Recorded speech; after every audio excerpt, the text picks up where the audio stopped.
Mga bro, mukhang bigatin ang move ng Korea Aerospace Industries kay ngayong Pasko.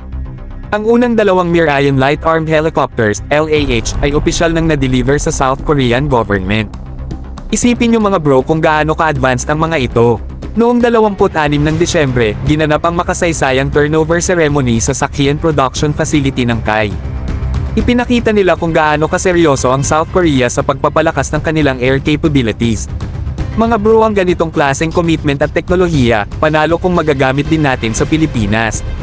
Ang LAH na ito ay hango sa Airbus Helicopters H155, isang legendary platform na kilala sa pagiging reliable at versatile. Papalitan nito ang MD-500MD at Bella 1S Cobra attack helicopters ng South Korean Army.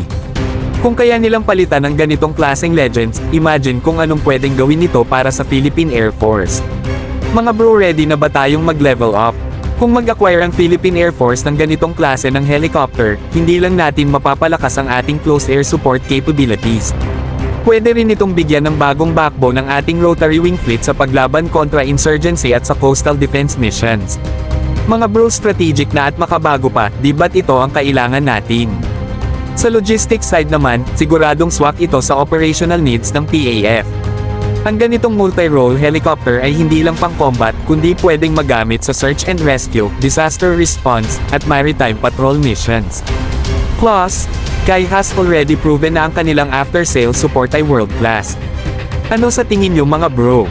Ready na ba ang PAF na dalhin ang Mirayon Light Armed Helicopters para sa modernisasyon ng ating Air Force?